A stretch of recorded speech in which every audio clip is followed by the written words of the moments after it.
여러분 반갑습니다. 저는 오늘 이른 새벽에 덧술을 준비하기 위해서 세미를 하고 왔습니다.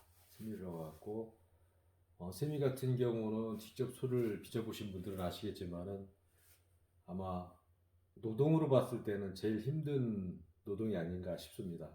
그 맑은 물이 나올 때까지 여러 번 헹구고 젓고 반복하는 것을 사실 쉬운 일은 아닙니다. 또 거기다가 들었다 놨다 하다 보면은 무척 힘든 일이고, 그래서 압공정에서 제가 보여드린 것처럼 저는 세미기를 왔고요. 세미기를 5번 정도, 5분간 5번 정도 세미를 해서 그 스텐볼에 담가 놓습니다.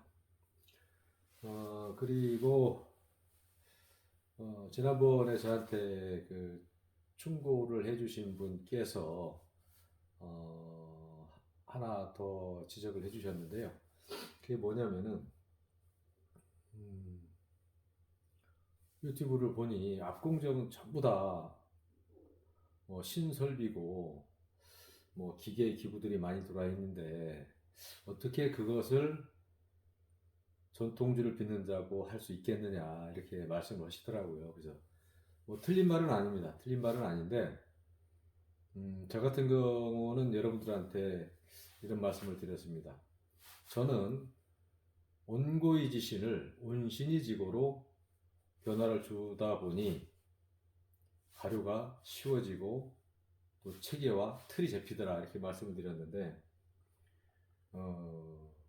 그분 말씀 틀린 건 아니지만은 전통주라고 해서 꼭 손으로만 빚어야 되고 노동으로만 해서 다 수제로 만들어야 되느냐, 저는 그것은 아니라고 봅니다. 왜 그러냐면은 우리나라 전통주 시장이 대형화된 공장도 있고 또 대형화된 가양주, 대형화된 지역 특산주 여러 부류의 도가들이 있는데 사실 하나하나를 노동에 의해서 술 작업을 한다는 것은 저는 타당치 않다고 봅니다. 왜 그러냐면은 제가 항상 서원에 말씀드린 것처럼 우리나라 술도 세계적인 술이 되려 하면은 손으로 빚고 비비고 이 과정은 사실은 조금은 지양해야 된다고 생각하는 사람 중에 하나고요. 그래서 저 같은 경우는 압공정만큼은 깨끗한 설비에 신설비로 준비를 하고 그 다음에 본발효에 들어가서 술발효에 들어가서는 10말짜리 항아리에 술을 빚습니다. 그래 했을 때 양적인 부분이라든지 위생적인 부분이 많이 개선이 되고 또 생산량도 커지고 또 누구나 믿을 수 있게끔 이렇게 설비를 갖추는 것도 중요하다고 봅니다. 자, 어찌되었든지 간에 처음에 이제 재료가 준비가 되었고요.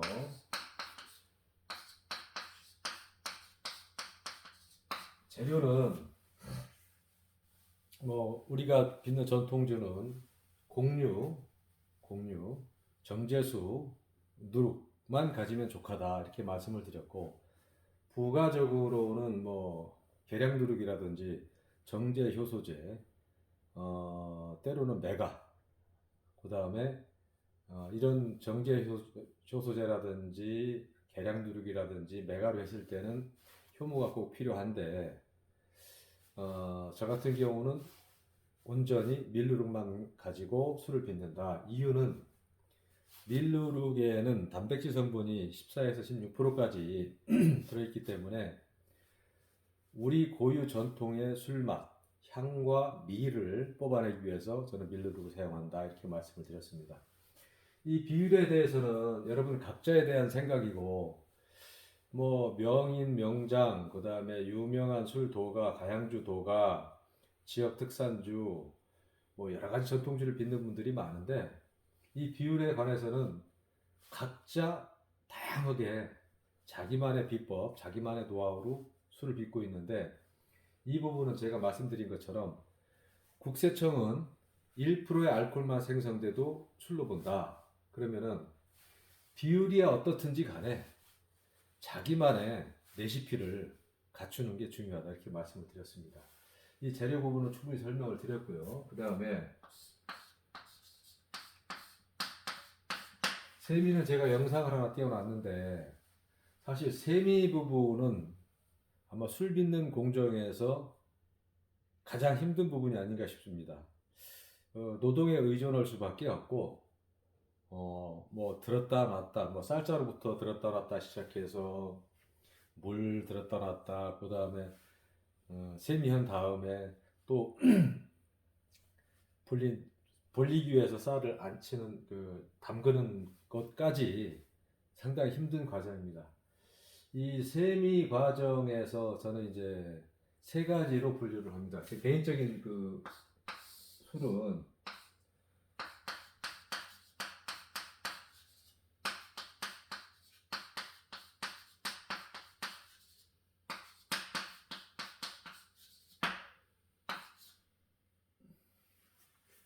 저는 밑술과 중밑술, 덧술로 분류를 하는데 삼양주. 처음에 제가 밑술과 중밑술 하기 위해 가지고는 영상에 이제 올려드리겠지만은 쌀가루를 빻아서 익반죽을 한 다음에 1차 밑술을 사용을 하고 나머지 밀가루를 가지고 2차 중밑술을 사용하고 요 부분을 익반죽을 해서 사용을 합니다. 근데 이제 국세청에서는 1차 담금, 2차 담금, 3차 담금, 4차 담금, 덧술 이렇게도 하고 밑술, 2차 밑술, 3차 밑술, 4차 밑술, 덧술 이렇게 하기도 합니다. 저 같은 경우는 밑술과 중밑술, 그 다음에 덧술, 삼양주를 담고 있고요. 저는 이걸 익반죽을 합니다.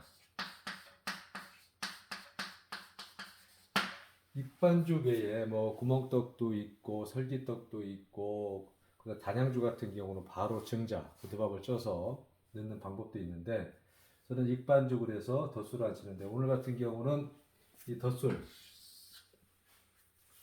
덧술을 증자하기 위해서 세미를 했습니다. 사실 뭐 3, 40kg가 되는데 그 두 번을 200리터 담아야 되기 때문에 두 번을 하다 보니 시간도 꽤 걸리고 좀 저도 많이 힘듭니다. 어쨌든지 간에 밑술과 중밑술, 덧술 세 가지로 하고 이 밑술과 중밑술은 이미 항아리에서 당화가 되고 있습니다. 당화 과정. 그 부분도 동영상으로 올려드리도록 하겠습니다. 이 밑술은 맨 처음에 술을 담긴 1차 과정인데 밑술과 중밑술은 당화를 시키는 거다. 당화. 이것은 당화다. 당화 공정이다 보니 호기발효다. 호기발효라는 게 뭐냐면은 산소에 의해서 산소를 필요로 함으로 인해서 당화가 쉽게 빨리 진행된다 이렇게 생각하시면 될 것 같아요. 근데 처음에 밑술을 담고 하루 반 정도 지날 때까지는 이 밑술이 당화가 돼서 달달합니다. 그 식혜, 걸쭉한 식혜를 먹는 듯한 느낌이 나고요. 2일차부터는 시큼해집니다. 그게 뭘까요? 바로 그게 어,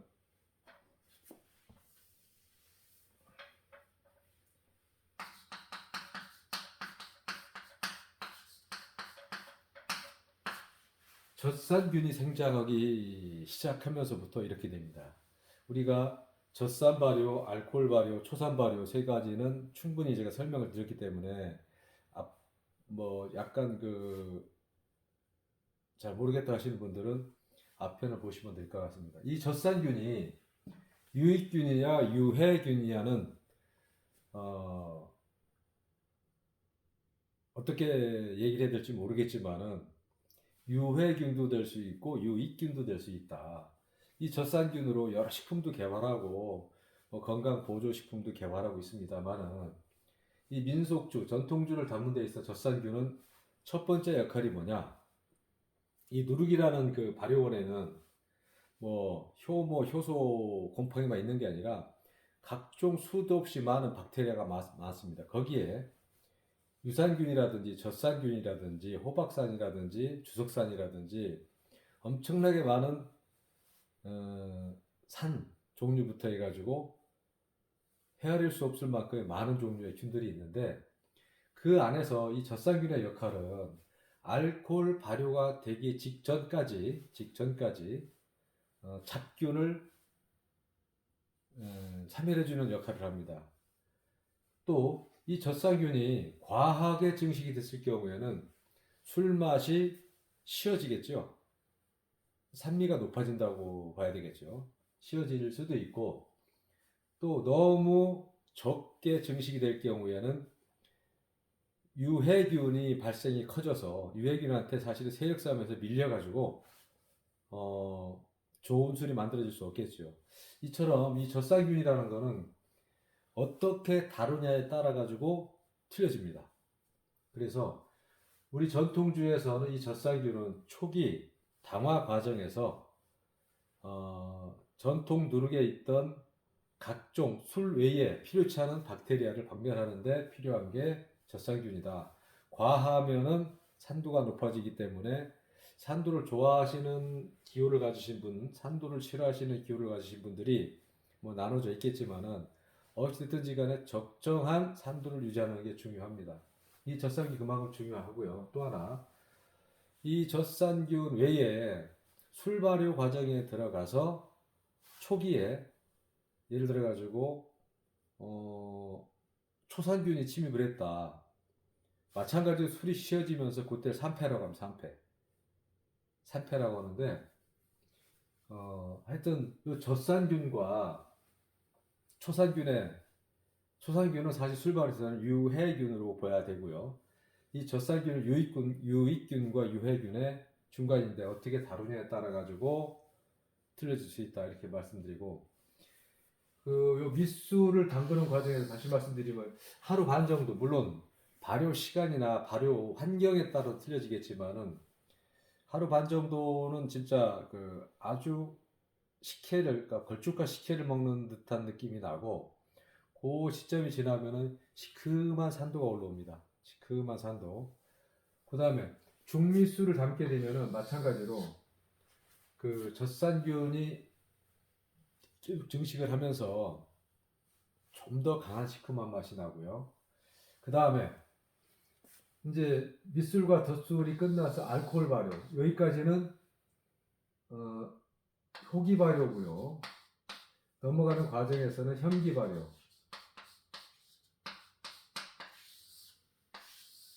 그러니까 당화 과정에서는 산소가 필요하고 여기부터 술 발효입니다. 덧술에서는 산소가 필요치 않다. 무슨 얘기냐? 산소가 있으면은 당화는 진행이 잘 되는데 술 발효는 진행이 안 됩니다. 물론 아주 안 되는 건 아니지만은 극히 일부는 알코올 발효가 되지만은 산소가 있을 경우에는 산소가 있는 상태에서 발효를 하게 되면은 힘들어진다. 술 맛이 안 좋아진다. 이렇게 보시면 되고 이 덧술만큼 현기 발효인데 이것도 좀 문제가 있습니다. 무슨 문제냐? 현기 발효다. 그러면 예를 들어 가지고 산소를 완전히 차단해 준다. 산소를 차단한다.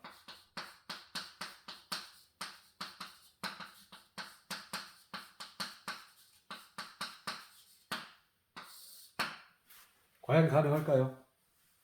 우리가 이 술 발효에서 술 발효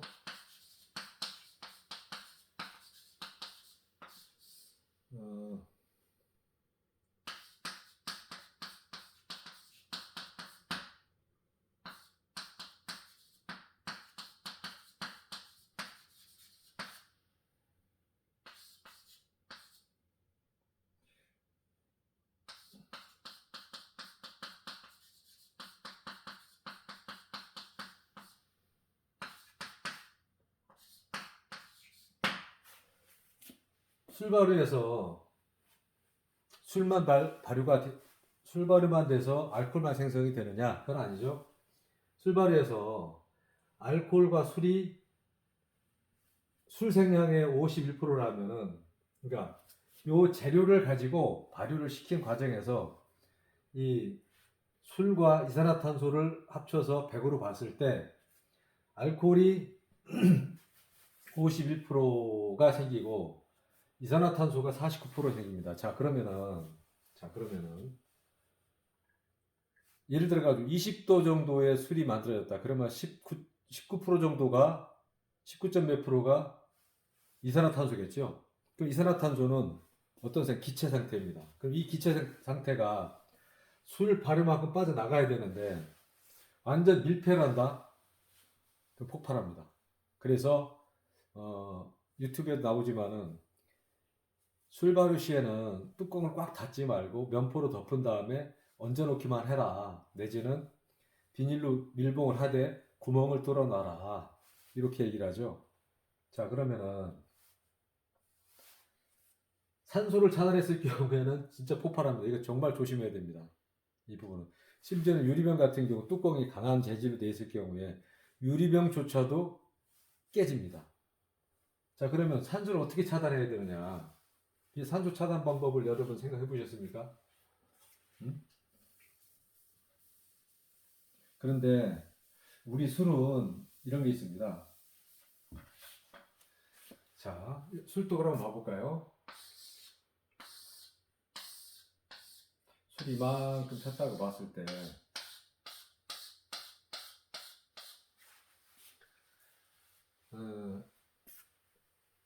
덧술을 집어넣고 현기 발효를 하겠지 않습니까? 그러면은 여기에는 술 플러스 CO2입니다. 이산화탄소입니다. 이렇게 되는데 이산화탄소는 기화가 되겠죠. 이게 CO2 기화가 되겠죠. 자, 그럼 이산화탄소는 공기보다 무겁습니다. 이산화탄소는 다시 말씀드릴게요. 이산화탄소는 공기보다 무겁다. 그러면은 술 발효 과정에서 이산화탄소는 여기에 쌓입니다. 공기보다 무겁기 때문에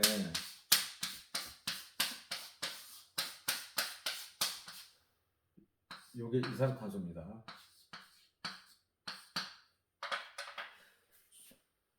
전통주 발효 시에 술과 이산화탄소가 동시에 발생이 되는데 이산화탄소는 산소보다 무겁기 때문에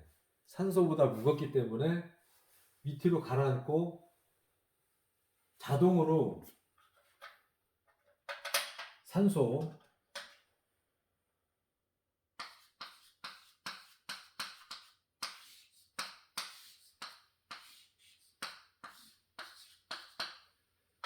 이 산소는 이산화탄소가 밑으로 차오르면서 산소는 자동적으로 술과 근접될 수 없어 차단이 됩니다. 이렇기 때문에 술 발효가 일어나는 데는 문제가 없고 그렇다면은 이 항아리 입구 부분을 이때는 두꺼운 면포나 아니면은 그 비닐로 덮되 분명히 구멍을 뚫어놔야 된다. 또는 우리가 이제 발효 항아리를 보면 이렇게 돼 있습니다. 이렇게 돼 있는 뚜껑을 기울여 놓고 이거 면포로 덮어놓겠죠. 면포로 덮었겠죠. 이렇게 살짝만 기울여 놔라. 이렇게 얘기하는 이유는 바로 이 이유입니다. 자, 다시 말씀드릴게요.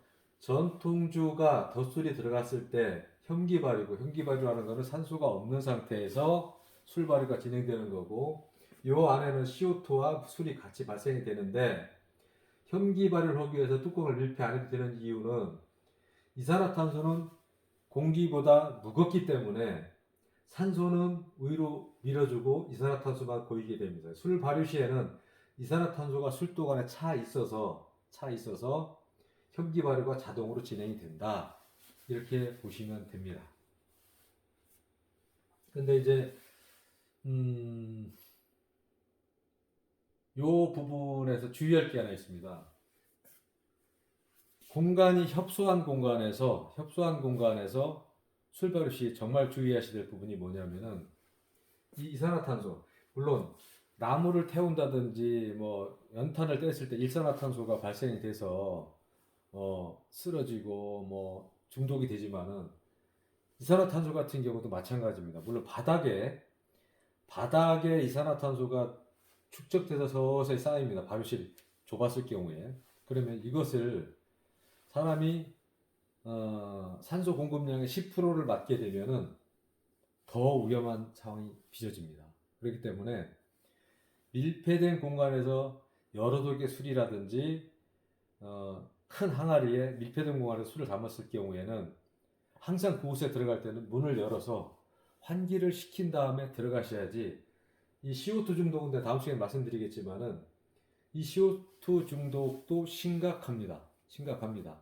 그래서 어차피 이 CO2가 여기까지 꽉 차서 넘쳐났다면은 이 바닥에도 대기 중에도 CO2가 쌓이고 이게 높아지면은 CO2는 공간 안에 꽉 찹니다. 이때 사람이 들어갔을 경우에 여기서 술을 젓는다든지 뭐 면포를 갈아준다든지 일을 했을 경우에 산소 섭취량의 10%를 분명히 먹게 돼. 이때 바로 병원에 실려가는 상황이 발생됩니다. 이 부분은 제가 따로 말씀을 드릴게요. 어찌됐든 시간에 저 같은 경우는 오늘 덧술을 담는데 세미를 했고 6시간 불린 이후에 6시간 불려서 한 40분 정도 물을 빼고 이후에 증자를 하게 됩니다. 증자 과정은 또 제가 별도로 진행을 하고 말씀을 드리겠습니다. 그 부분도 영상을 찍어 놓겠습니다. 자, 오늘까지 이제 재료와 세미와 밑술, 중밑술, 덧술까지 이렇게 진행을 했고요. 그 다음에 이 부분은 한 번 더 반복을 할 겁니다.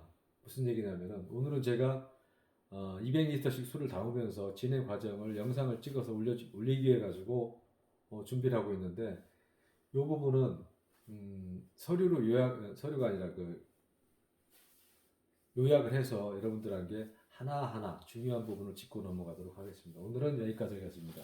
고맙습니다.